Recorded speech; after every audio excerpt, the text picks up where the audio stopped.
Saudara, hari ini firman Tuhan masih dalam Kisah Rasul,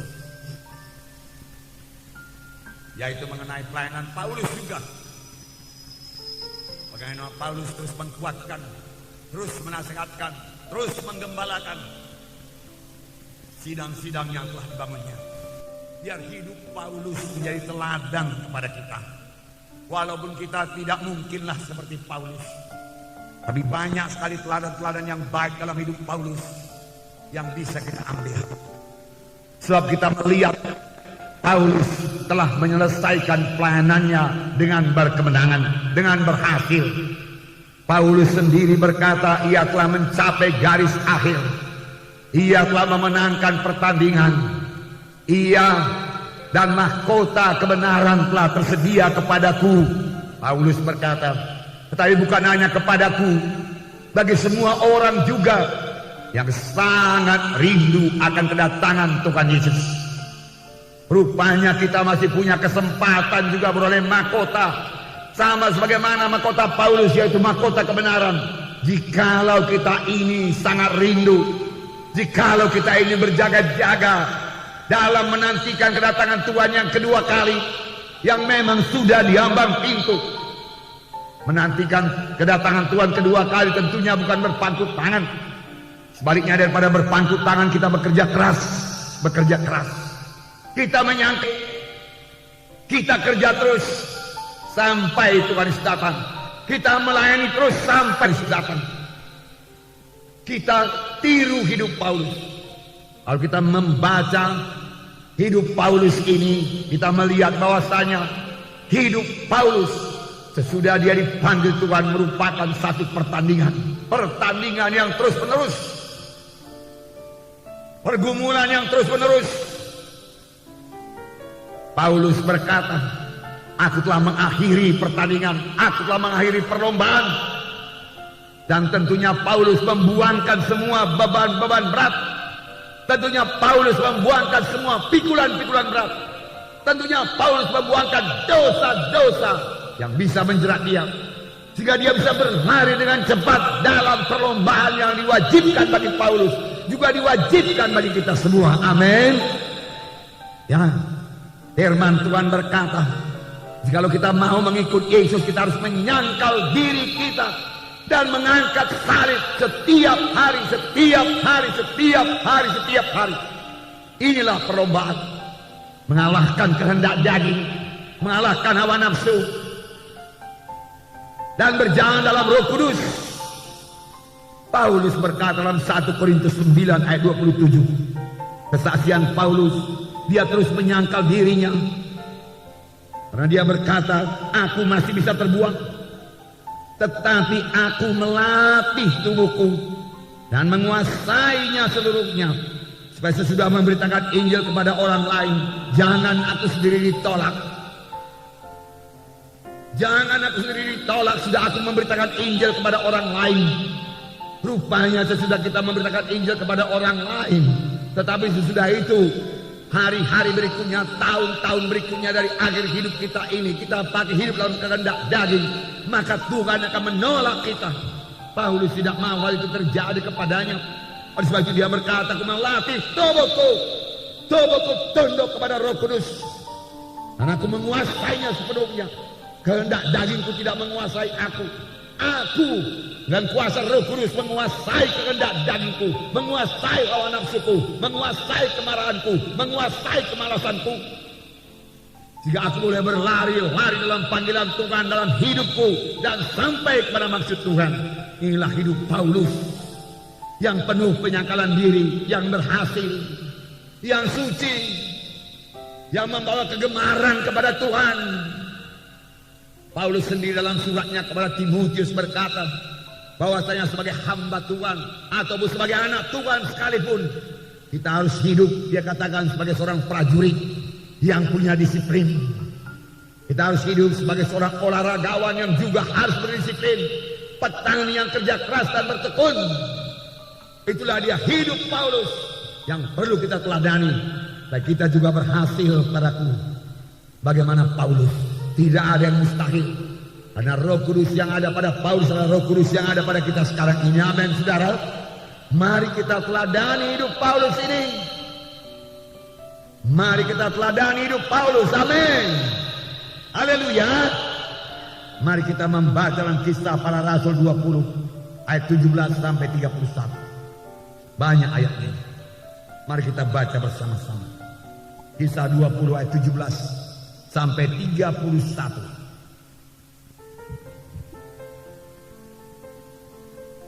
Mari kita membaca bersama-sama Kisah Para Rasul 20 ayat 17 sampai 31.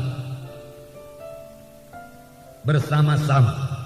Karena itu ia menyuruh seorang dari Miletus ke Efesus dengan pesan supaya para penetua jemaat datang ke Miletus.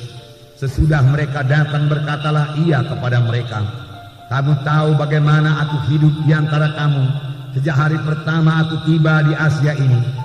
Dengan segala rendah hati aku melayani Tuhan. Dalam pelayanan itu aku banyak mencucurkan air mata dan banyak mengalami pencobaan dari pihak orang Yahudi yang mau membunuh aku. Sungguh pun demikian aku tidak pernah melalaikan apa yang berguna bagi kamu. Semua aku beritakan dan kuajarkan kepada kamu, baik di muka umum maupun dalam perkumpulan-perkumpulan di rumah kamu. Aku senantiasa bersaksi kepada orang-orang Yahudi dan orang-orang Yunani supaya mereka bertobat kepada Allah dan percaya kepada Tuhan kita Yesus Kristus. Tetapi sekarang sebagai tawanan roh aku pergi ke Yerusalem dan aku tidak tahu apa yang akan terjadi atas diriku di situ, selain daripada yang dinyatakan Roh Kudus dari kota ke kota kepadaku, bahwa penjara dan sengsara menunggu aku. Tetapi aku tidak menghiraukan nyawaku sedikit pun, asal saja aku dapat mencapai garis akhir dan menyelesaikan pelayanan yang ditugaskan Tuhan Yesus kepadaku untuk memberi kesaksian tentang Injil kasih karunia Allah. Dan sekarang aku tahu bahwa kamu tidak akan melihat mukaku lagi. Kamu sekalian yang telah kukunjungi untuk memberitakan kerajaan Allah. Sebab itu pada hari ini aku bersaksi kepadamu bahwa aku bersih, tidak bersalah terhadap siapapun yang akan binasa. Sebab aku tidak lalai memberitakan seluruh maksud Allah kepadamu. Karena itu jagalah dirimu dan jagalah seluruh kawanan. Karena kamulah yang ditetapkan Roh Kudus menjadi penilik untuk mengembalakan jemaat Allah yang diperolehnya dengan darah anaknya sendiri. Aku tahu bahwa sesudah aku pergi, serigala-serigala yang ganas akan masuk ke tengah-tengah kamu dan tidak akan menyayangkan kawanan itu. Bahkan dari antara kamu sendiri akan muncul beberapa orang yang dengan ajaran palsu mereka berusaha menarik murid-murid dari jalan yang benar supaya mengikut mereka. Sebab itu berjaga-jagalah dan ingatlah bahwa aku 3 tahun lamanya siang malam dengan tiada berhenti-hentinya menasihati kamu masing-masing dengan mencucurkan air mata. Inilah hidup Paulus, inilah hidup pelayanan Paulus. Pertama sekali dia katakan, dengan segala rendah hati aku melayani Tuhan.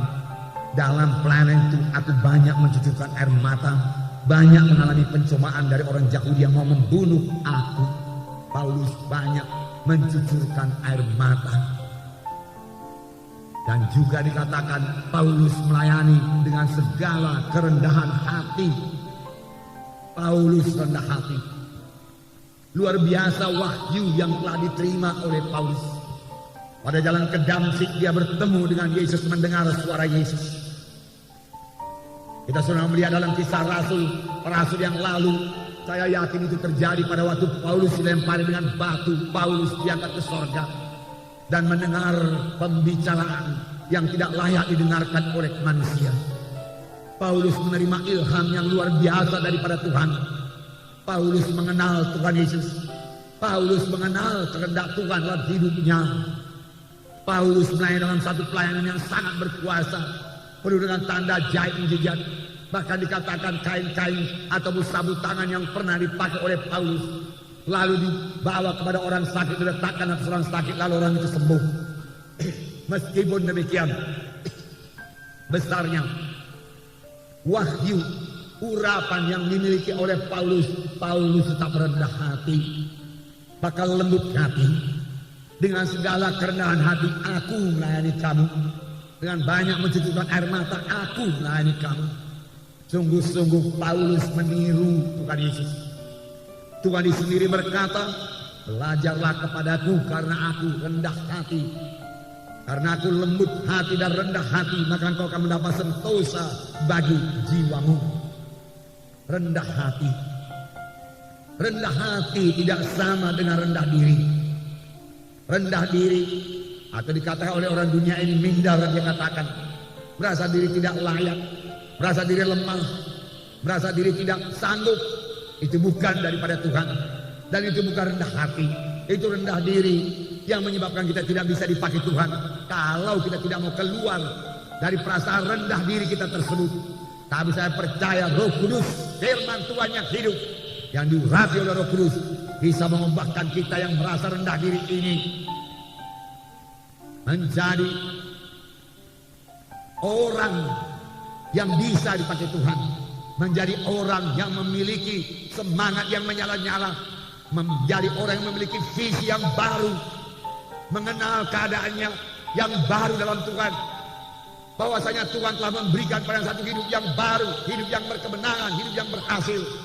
Bahwasanya dalam Tuhan dia akan menjadi orang yang berhasil. Amin. Oleh sebab itu buang semua perasaan rendah diri saudara, karena di dalam Tuhan Yesus adalah satu kejadian yang baru. Perkara lama lenyap, termasuk perasaan rendah diri, perasaan tidak berharga, perasaan lemah-lemah, perasaan pelin-pelan, dibuangkan oleh Roh Kudus dan terima satu kejadian baru daripada Tuhan yang membuat saudara hidup berkemenangan dalam dunia ini dan boleh mengerjakan pekerjaan Tuhan. Amin. Puji Tuhan. Roh Kudus mau mengubahkan kita, saudaraku. Nah, rendah hati, saudaraku, rendah hati. Rendah hati membawa kita melayani. Kita tidak merasa enggan untuk melayani. Bahkan pekerjaan-pekerjaan yang rendah sekalipun. Sebenarnya tidak ada pekerjaan rendah dalam Tuhan. Dalam Matius 20 ayat 28 kita melihat bagaimanakah sikap Tuhan Yesus. Matius 20 ayat 28. Saya membacakan kepada saudara. Sama seperti anak manusia datang bukan untuk dilayani, melainkan untuk melayani dan untuk memberikan nyawanya menjadi tebusan bagi banyak orang. Tuhan Yesus datang bukan untuk dilayani. Dia raja segala raja. Dia datang dari sorga. Dia datang dengan berkat yang luar biasa untuk menyelamatkan manusia. Tetapi dia datang untuk melayani, bukan untuk dilayani.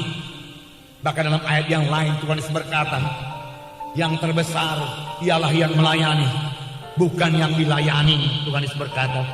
Itu sebabnya pada malam waktu dia bertemu dengan murid-muridnya, tidak seorang pun daripada murid-muridnya bersedia untuk membasuh kaki satu sama lain.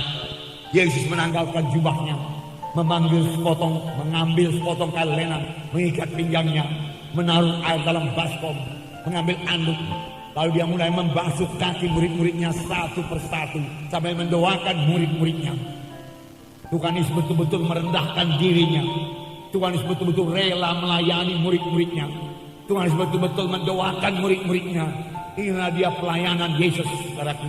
Dan Paulus mengetahui hal ini. Dan Paulus juga mengambil sikap yang sama. Dengan rendah hati aku melayani kamu, Paulus berkata. Tidak heran pelayanan Paulus sangat diberkati Tuhan, saudaraku, sangat diberkati Tuhan. Saudara, lawan daripada rendah hati itu tinggi hati. Tinggi hati sama dengan kesombongan. Dan kesombongan ini selalu, saudaraku, ditengking oleh firman Tuhan. Bahkan ada firman Tuhan yang mengatakan Tuhan melawan orang yang sombong. Pada hari ini lihat hati kita. Segala sesuatu yang membuat kita merasa diri kita lebih daripada orang lain, saudaraku. Saudara, hati-hati, saudaraku, jangan sampai itu membuat kita menjadi sombong. Aku ini lebih pandai dari orang lain. Aku lebih pintar dari orang lain. Aku lebih gagah dari orang lain. Aku lebih cepat daripada orang lain. Aku lebih diurapi daripada orang lain. Aku punya karunia lebih daripada orang lain. Firman Tuhan berkata, apakah yang ada padamu yang tidak kamu terima daripada Tuhan? Semua yang ada pada kita tidak terima daripada Tuhan. Oleh sebab itu janganlah pakai itu menyombongkan diri. Pakailah itu untuk merendahkan diri, dan pakailah itu untuk berguna bagi kerajaan sorga. Karena Tuhan akan menuntut talenta-talenta yang diberikan Tuhan kepada kita. Apakah talenta-talenta itu berbuah apa enggak? Amin, saudara. Nah, puji Tuhan, beberapa ayat firman Tuhan saya ingat ada berkata, kalau saya tidak salah, salah satu dikatakan kasih itu memang murah hati, lemah lembut, saudaraku, tetapi dikatakan juga tidak sombong. Nanti saudara selidiki dalam 1 Korintus 13 kalau saya tidak salah. Iya, kasih itu tidak memegahkan diri atau tidak sombong. Demikian kira-kira dikatakan, saudaraku. Nah, Dalam buku Mazmur 101 ayat 5b, saudaraku, dikatakan bahwasanya Tuhan tidak suka melihat orang yang sombong. Mazmur 101 ayat 5b, saya membacakan pada saudara. Orang sombong dan tinggi hati aku tidak suka. Betapa simpelnya ayat ini, saudara. 101, Mazmur 101 ayat 5 bahagian B. Orang yang sombong dan tinggi hati aku tidak suka, Tuhan Yesus berkata. Mari kita buangkan semua kesombongan. Amin, saudara. Ya. Dan mari kita memiliki kerendahan hati yang daripada Tuhan, yang daripada Tuhan. Murid-murid Tuhan itu semuanya saudaraku rendah hati, saudaraku. Tanda rendah hati juga adalah hidup yang sederhana, hidup yang tidak menyombongkan diri. Semua murid-murid Tuhan hidup sederhana. Yohanes Pembaptis yang membuka jalan kepada Tuhan hidup sangat sederhana. Bahkan Yohanes Pembaptis tidak tahu pakaian-pakaian dunia ini. Dia tidak tahu pakaian yang mewah. Pakaiannya adalah bulu kambing domba. Nah, makanannya ialah belalang dan madu hutan. Makanan yang sederhana saja. Inilah dia, saudaraku, Yohanes Pembaptis yang terbesar dalam kerajaan sorga. Yohanes Pembaptis, Paulus hidup sederhana. Bahkan kita mengetahui rupanya Paulus tidak memiliki dua buah mantel, tidak punya. Hingga pada waktu mantelnya, baju panasnya ketinggalan, dia berkata kepada muridnya, jangan kau lupa membawa mantelku yang tertinggal, dia katakan. Dia tidak punya dua baju panas, hanya satu. Dia hidup sederhana, tetapi dia mengerjakan pekerjaan Tuhan yang luar biasa dengan rendah hati. Puji Tuhan, ini pelajaran bagi kita. Mari kita hidup sederhana. Amin, saudara. Dan kalau Tuhan memberkati kita lebih, biarlah kita pakai itu kerajaan sorga dan menolong orang lain yang berkekurangan. Amin, saudara. Sebab ini sudah akhir zaman. Tuhan Yesus akan datang, waktu-waktu tinggal sedikit. Biarlah kita semua hidup dalam kehendak Tuhan.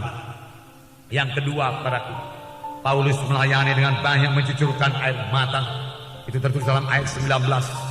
Kisah 20 ayat 19 berkata bahwasanya Paulus melayani dengan mencucurkan air mata.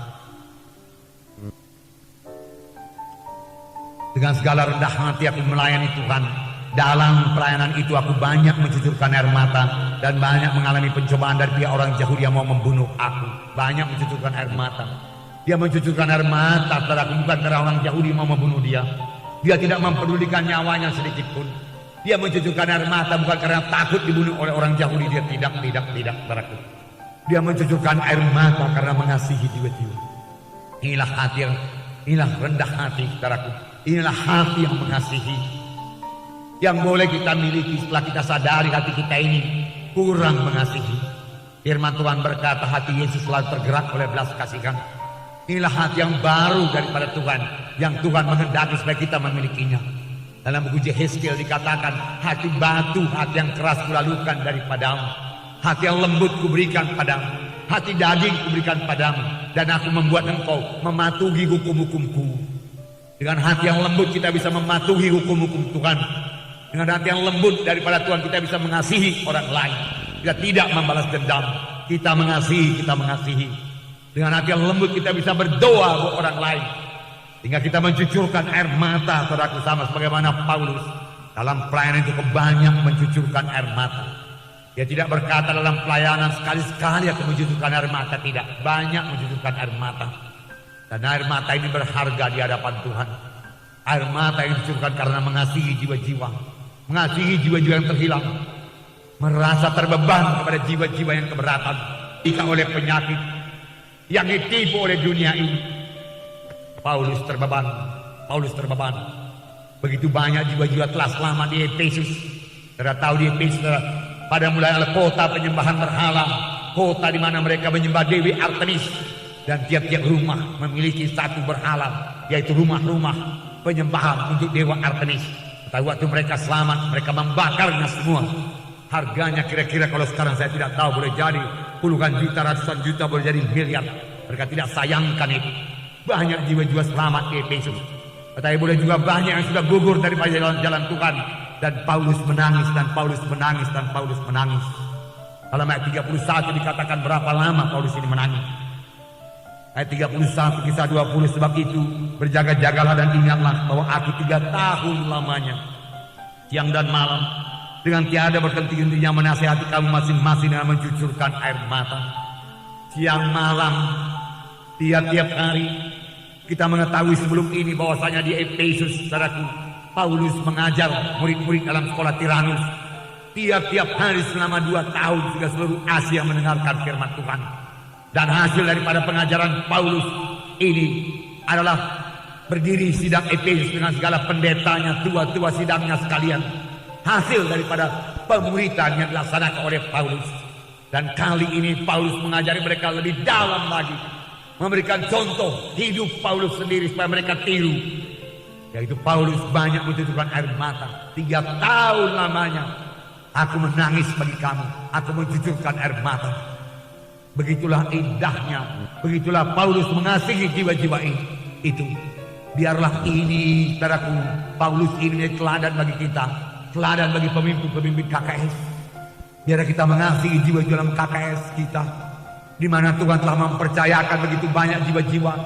10-15 orang boleh jadi 20 orang dalam KKS, saudara. Semua itu dibayar Tuhan dengan darahnya yang mahal. Dan Tuhan menghendaki tidak seorang pun daripada mereka hilang kembali. Tetapi Tuhan menghendaki semuanya mereka sampai menjadi murid Tuhan, bertumbuh dalam Tuhan. Amin, saudara. Sebab Tuhan memanggil kita ini semua juga bukanlah supaya sekedar bertobat, meninggalkan dosa, bebas daripada kegelapan, bebas daripada penyembahan berhala, bebas daripada jimat berhala. Bukan hanya sampai di situ saja, saudaraku. Tuhan menghendaki kita ini semua, saudaraku, menjadi murid Tuhan, bertumbuh, bertambah-tambah dewasa. Tiap-tiap anak Tuhan, tiap-tiap minggu harus bertumbuh, tiap-tiap minggu harus bertambah-tambah dewasa. Tiap-tiap minggu dibentuk Tuhan sampai menjadi bertambah-tambah seperti Yesus, saudaraku. Dan kemudian memberikan buah. Sehingga barang apapun yang kamu minta kepadaku, aku memberikannya kepadamu, Tuhan berkata. Jikalau kamu memberikan buah, firman Tuhan berkata. Tuhan menghendaki kita ini dewasa dalam Tuhan. Demikian Tuhan menghendaki jiwa-jiwa di KKS kita. Oh, pemimpin-pemimpin KKS, biar saudara sadari bahwa Tuhan menghendaki mereka itu juga dewasa dan bisa memuridkan orang lain, bisa menginjili orang lain lagi. Dengan demikian saja amanat agung bisa diselesaikan. Tanpa pelayanan demikian, para amanat agung tidak akan pernah bisa diselesaikan, saudaraku. Kalau hanya pendeta-pendeta, penginjil-penginjil, guru-guru agama saja, saudaraku. Tetapi semua anak-anak Tuhan, anggota tubuh Kristus, saudaraku, mengambil bahagian. Semua anak-anak Tuhan, anggota tubuh Kristus, mari bertumbuh di dalam Tuhan, bertambah-tambah dewasa, bertambah-tambah mengerti, bertambah-tambah memiliki hati yang baru, hati yang mengasihi, hati yang mau berkorban, saudaraku. Paulus sendiri berkata, bahwasanya aku rela, kami rela membagi hidup kami kepadamu, karena kamu sangat kami kasihi. Inilah pemuritan, membagi hidup kepada murid-murid, karena sangat dikasihi, karena sangat dikasihi. Nah, saudara yang kasih dalam nama Yesus, Paulus sangat terbeban. Masih banyak jiwa-jiwa yang belum selamat. Paulus menangis. Paulus juga menangis kalau ada jiwa-jiwa yang tidak bertumbuh. Paulus menangis kalau ada jiwa-jiwa yang sakit. Paulus menangis kalau ada jiwa-jiwa yang mundur. Sambil menasehati pun dia menangis. Dia menangis. Dia tahu dia akan dipanggil Tuhan ke sorga dan menerima mahkota kebenaran. Tetapi dia mau meninggalkan satu pelayanan yang teguh, kuat dan teguh, yang tidak bisa digoncang oleh setan. Paulus sangat menginginkan jiwa-jiwa itu kuat dan teguh, karena Paulus sendiri mengatakan, sepeninggalku nanti akan datang serigala-serigala yang ganas kepadamu, yang tidak menyayangkan domba-domba itu, yang tidak mengasihi domba-domba, yang tidak peduli pada domba-domba, hanya peduli pada dirinya sendiri. Saudaraku, hati-hati, saudaraku, hati-hati. Ya, banyak pengerja-pengerja demikian, ada pengerja-pengerja demikian, dan tidak mengasihi jiwa-jiwa, tidak mempedulikan jiwa-jiwa, hanya membesarkan diri sendiri saja, saudaraku. Dan Paulus berkata, itulah dia serigala-serigala yang ganas, kuat. Serigala itu menggambarkan kekuatan, ganas, kejam, pembunuh. Saudaraku, itulah dia serigala, saudaraku. Oleh sebab itu domba-domba itu harus dilindungi, saudaraku, dilindungi. Saudara, air mata, saudaraku, bukan tanda kelemahan. Saya berkata kepada saudara, dahulu pada zaman kepada kami laki-laki dikatakan jangan menangis. Laki-laki kok menangis? Dia katakan, saudaraku, nggak ada tertulis dalam Alkitab itu, saudara. Ada tertulis. Tetapi kita tentara-tentara surgawi memiliki hati yang lembut yang bisa menangis di hadapan Tuhan. Daud, pahlawan Tuhan yang gagah perkasa, yang mengalahkan Goliat, di mana seluruh bangsa Israel gemetar melihat Goliat. Tapi di situ, saudaraku, Daud bangkit dengan berani. Aku akan mengalahkan Goliat. Dia maju berperang. Bahkan ketika Saul memberikan baju perangnya kepadanya, dia tolak. Dia tolak baju besi, dia tolak pedang, tombak Saul. Dia maju berperang dengan iman. Dia maju berperang bersama-sama dengan Yesus. Dan dia maju berperang melawan Goliat, dan dia merobohkan Goliat hanya dengan alih-alih, dengan kuasa Tuhan. Tapi Daud ini adalah seorang yang berkenan di hati Tuhan, adalah juga seorang yang suka menangis, selalu menangis. Banyak sekali ayatnya, tapi saya tidak sempat membacakan semuanya kepada saudara. Di dalam Mazmur 6 ayat 7, saya bacakan kepada saudara. Mazmur 6 ayat 7. Lesu aku karena mengeluh, setiap malam aku menggenangi tempat tidurku, dengan air mataku aku membanjiri ranjangku, karena dia rindu kepada Tuhan. Di manakah engkau? Orang kafir mengejek engkau. Di manakah Tuhanmu? Di manakah Tuhan? Dia rindu kepada Tuhan. Dia berdoa setiap malam sambil bercucuran air mata. Inilah dia orang yang gagah perkasa, orang yang mengalahkan Goliat, orang yang berani maju di mana orang lain tidak berani maju. Tetapi saudaraku, di hadapan Tuhan dia menangis. 39:13 ini dikatakan, dengarkanlah doaku ya Tuhan, dan berilah telinga kepada teriakku minta tolong. Janganlah berdiam diri melihat air mataku, sebab aku menumpang padamu. Aku pendatang seperti semua nenek moyangku. Janganlah berdiam diri Tuhan melihat air mataku. Kalau doaku engkau tidak dengar Tuhan, lihatlah air mataku. Dengarlah doaku karena air mataku. Saudaraku, seberapa berhargakah air mata di hadapan Tuhan? Saudaraku, saya membacakan kepada saudara. Tuhan sendiri berkata, telah kudengar doamu dan telah kulihat air matamu. Telah kudengar doamu dan telah kulihat air matamu. Rupanya Tuhan melihat air mata kita. Saudara, bertahun-tahun lamanya saudaraku, saya dahulu memang berpikir kalau berdoa itu harus menangis. Kalau belum menangis belum sah berdoa. Dari permulaan saya selalu berdoa 1 jam. Harus saya mulai melayani, saya berdoa lagi 1 jam. Dan dalam berdoa itu saudaraku, saya harus menangis. Dan memang saya selalu menangis. Dan memang saya selalu rindu kepada Tuhan, saudaraku. Itu anugerah Tuhan, saudaraku. Pujilah Tuhan. Dan itu meneguhkan saya tetap dalam pelayanan, saudaraku. Tidak pernah terpikir dalam hati saya untuk mundur daripada pelayanan, saudaraku. Walaupun Coyonggi, saudaraku, yang saya berhasil berkata berkali-kali mengambil keputusan mau meninggalkan Tuhan, anugerah Tuhan kepada saya, saudaraku. Saudara, saya tidak pernah terpikir untuk meninggalkan Tuhan, saudaraku. Boleh jadi juga karena saya tidak cakap dalam perkara dunia ini, saudaraku. Saya tidak ahli dalam perkara dunia ini, tidak punya keahlian apapun dalam perkara dunia. Dan saya bersyukur untuk hal tersebut, saudaraku. Sekaligus membentengi saya, saudaraku, untuk tetap melayani Tuhan. Satu pekerjaan yang paling indah. Dan yang paling indah lagi, saudaraku, Roh Kudus tidak pernah meninggalkan. Saya tahu apa artinya Tuhan yang berkata, aku tidak pernah membiarkan engkau, aku tidak pernah meninggalkan engkau. Amin, saudara. Tuhan senantiasa menyertai hamba-hambanya yang setia kepadanya. 2 Raja-Raja 20 ayat 1 mulai saya membacakan kepada saudara. 2 Raja-Raja 20 ayat 1 mulai. Ini mengenai Hizkia yang sakit dan harus mati. Tuhan berkata dia harus mati, tetapi Tuhan mengubah maksudnya.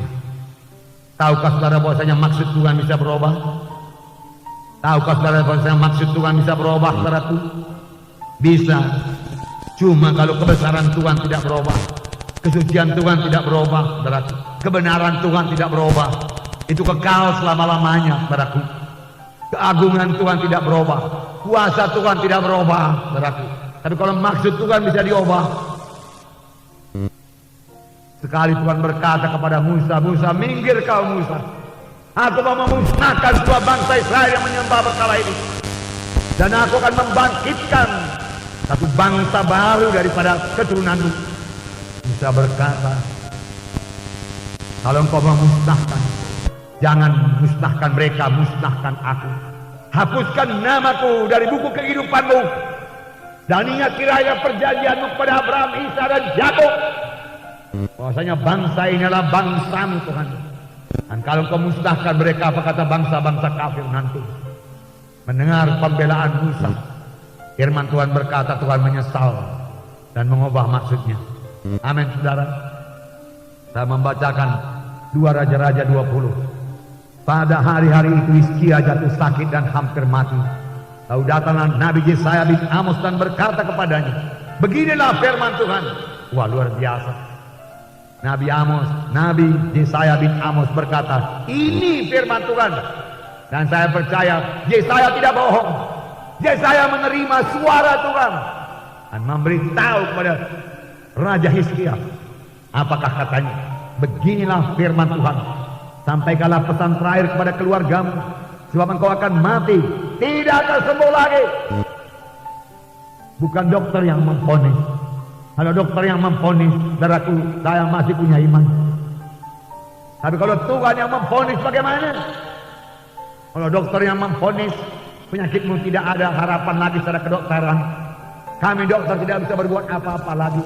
Operasi tidak akan menolong engkau. Dia katakan, hidupmu tinggal 3 bulan lagi. Dan dalam hal itu, saudaraku, kita masih bisa punya iman kepada Tuhan. Tetapi kalau Tuhan berkata, ayo berikan warisan-warisanmu, aturkan warisanmu semua, sampaikan pesan terakhir kepada keluargamu, karena engkau akan mati, tidak akan sembuh lagi. Firman Tuhan berkata demikian. Tapi apakah jawaban daripada Hizkia? Ayat 2. Lalu Hizkia memalingkan mukanya ke arah dinding dan dia berdoa kepada Tuhan. Ah Tuhan, ingatlah kiranya bahwa aku telah hidup di hadapanmu dengan setia dan dengan tulus hati, dan bahwa aku telah melakukan apa yang baik di matamu. Kemudian menangislah Hizkia dengan sangat. Kemudian menangislah Hizkia dengan sangat, bukan menangis biasa. Menangislah Hizkia dengan sangat. Ah Tuhan, dia katakan, ingatlah kiranya bahwa aku telah hidup di hadapanmu dengan tulus hati. Aku membela kebenaranmu, aku membakar berkala-berkala dari bangsa Israel. Aku membuka rumah sembahyang kepada mereka. Aku melakukan apa yang baik. Ingatlah Tuhan. Bahkan dia tidak minta kesembuhan. Dia berkata, ingatlah Tuhan. Ingat saja Tuhan, sudah cukup bagiku. Kalau memang aku harus mati, ya aku berangkat Tuhan. Tapi ingatlah perbuatanku Tuhan. Kemudian menangislah Hizkia dengan sangat. Tetapi Yesaya belum lagi keluar dari pelataran tengah, tiba-tiba datanglah firman Tuhan kepadanya. Yesaya harus mengatakan demikian. Beri pesan terakhir pada keluargamu, engkau tidak akan sembuh lagi, akan mati. Langsung keluar Yesaya ini. Boleh jadi begitu perintah Tuhan kepadanya. Ya, dia tidak berdoa apa-apa, dia tidak menguatkan Hizkia, tidak. Dia langsung pergi. Tetapi dikatakan Yesaya belum lagi keluar dari pelataran tengah, masih berjalan menuju pelataran tengah. Datanglah firman Tuhan kepadanya. Datang lagi firman Tuhan. Baliklah dan katakanlah kepada Hizkia raja umatku, beginilah firman Tuhan Allah Daud bapa leluhurmu, telah kudengar doamu dan telah kulihat air matamu, sesungguhnya aku akan menyembuhkan engkau. Dan pada hari yang ketiga engkau akan pergi ke rumah Tuhan. Aku akan memperpanjang hidupmu 15 tahun lagi. Dan aku akan melepaskan engkau dan kota ini dari tangan Raja Asyur. Aku akan memagari kota ini karena aku dan oleh karena Daud hambaku. Luar biasa ya. Tuhan berkata, baliklah katakanlah kepada Hizkia raja umatku, telah ku dengar doamu. Telah ku dengar doamu, berhentikan di situ tidak. Dan telah kulihat air matamu, ku dengar doamu, kulihat air matamu. Tuhan melihat air mata Hizkia. Tuhan mendengar doa Hizkia. Tuhan melihat Hizkia memalingkan wajahnya ke dinding untuk memandang Tuhan, untuk bersekutu dengan Tuhan. Tuhan dia katakan, aku selalu berbuat baik, Tuhan izinkan aku hidup lagi. Boleh jadi dalam hatinya berkata demikian, aku hanya berbuat baik saja. Lalu dia menangis dengan sangat kepada Tuhan. Dan Tuhan berkata, Yesaya, Yesaya, kembali, balik lagi engkau ke dalam. Katakanlah kepada Hizkia, raja umatku, telah ku dengar doamu dan telah kulihat air matamu, dan aku akan menyembuhkan engkau. 3 hari kemudian engkau akan datang ke rumahku untuk berdoa kepadaku, Tuhan berkata. Dan aku akan memperpanjang umurmu 15 tahun lagi, dan aku akan melepaskan kau dari tangan Raja Asyur, oleh karena aku dan oleh karena Daud hambaku. Luar biasa. Air mata, air mata. Bagaimana air mata kita, saudaraku? Puji Tuhan, air mata yang mengasihi jiwa-jiwa, air mata menangis membela jiwa-jiwa yang berbuat dosa, berbuat kejahatan. Kita rindu supaya mereka itu berbuat baik, bertobat dan menyembah Tuhan. Air mata menangis jiwa-jiwa yang hidup dalam dosa, penyembahan berhala, penajisan. Air mata menangis pemuda-pemudi yang jatuh kepada dosa kenajisan, pemuda-pemudi yang jatuh kepada narkotika. Manakah masa depan mereka itu hancur, hancur, hancur, saudaraku, hancur. Perlu air mata buat itu, saudaraku. Perlu doa buat mereka, saudaraku, perlu doa. Banyak orang miskin, saudaraku, perlu didoakan, perlu didoakan, perlu didoakan. Lihatlah orang miskin sering, saudara, kunjungilah, kunjungilah. Maka kasih saudara akan bertambah-tambah, kasih saudara akan bertambah-tambah. Dalam beberapa hari Bolang selalu berangkat mengunjungi orang miskin, saudara. Dia berkata, aduh, nggak tahan melihatnya, dia katakan. Karena serba kekurangan, serba kekurangan. Walaupun demikian, Bolang masih berkata, apa kerjamu? Dia berkata, menarik becak. Oke, kalau kau menarik becak, beri persepuluhanmu kepada Tuhan. 1/10 berikan kepada Tuhan. Cukup tidak cukup, berikan persepuluhan. Dahulukan Tuhan. Saya bersyukur buat hamba Tuhan seperti Bolang ini, saudaraku, memberikan saudaraku firman Tuhan yang tepat. Boleh jadi menurut pendapat manusia, saudaraku, sudahlah, kau usah dulu memberikan persepuluhan. Sampai engkau cukup, sudah cukup berikan persepuluhan. Tapi jalan Tuhan tidak demikian. Firman Tuhan tetap ya dan amin. Dia beritakan, memang Bolang memberikan sedikit bantuan, tapi bukan hanya bantuan dana, dia juga memberikan bantuan jalan keluar. Itu yang penting. Bagaimana dia bisa keluar dengan kemiskinannya? Dan terbeban, tambah kita melihat mereka tambah terbeban, tambah menangis, tambah mencucurkan air mata, saudaraku. Dan banyak sekarang jiwa-jiwa orang keberatan. Siapa yang mau menangis, siapa yang mau membela? Kalau saudara sudah bisa menangis, saudara sudah bisa membela. Kalau saudara sudah terbeban, saudara sudah bisa membela. Saya ulangi, kalau saudara sudah bisa menangis, saudara sudah bisa membela. Saya ulangi, kalau saudara sudah terbeban pada jiwa-jiwa, saudara bisa berdoa dalam satu doa syafaat kepada Tuhan. Itulah artinya doa syafaat. Hati ini terbeban lebih dahulu, hati ini menangis lebih dahulu, baru bisa berdoa syafaat, membela orang lain. Hati yang keras tidak bisa berdoa syafaat. Hati yang egoistis tidak bisa berdoa syafaat. Tetapi hati yang sudah menangisi orang lain, saudaraku, yang terbeban, yang menginginkan kebaikan, yang menginginkan keselamatan, yang menginginkan kehidupan, bukan kematian, yang menginginkan dia bebas daripada kutuk dosa, mengenal Yesus, sehingga dia menangis, mencucurkan air mata, saudaraku. Doanya akan didengarkan Tuhan, dan Tuhan akan membuka jalan. Karena cinta kota Medan. Saya bertanya kepada saudara, adakah saudara mengasihi kota Medan ini? Adakah saudara mengasihi kota Medan ini? Saudaraku, doakan, doakan saudaraku.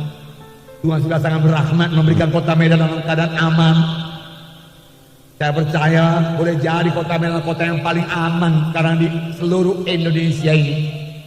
Biarlah bertambah-tambah banyak lagi anak-anak Tuhan yang tahu berdoa syafaat kepada Tuhan untuk kebaikan kota Medan ini. Haleluya. Makasih Tuhan, makasih. Biar lebih banyak orang berdoa syafaat padamu Tuhan untuk kota Medan.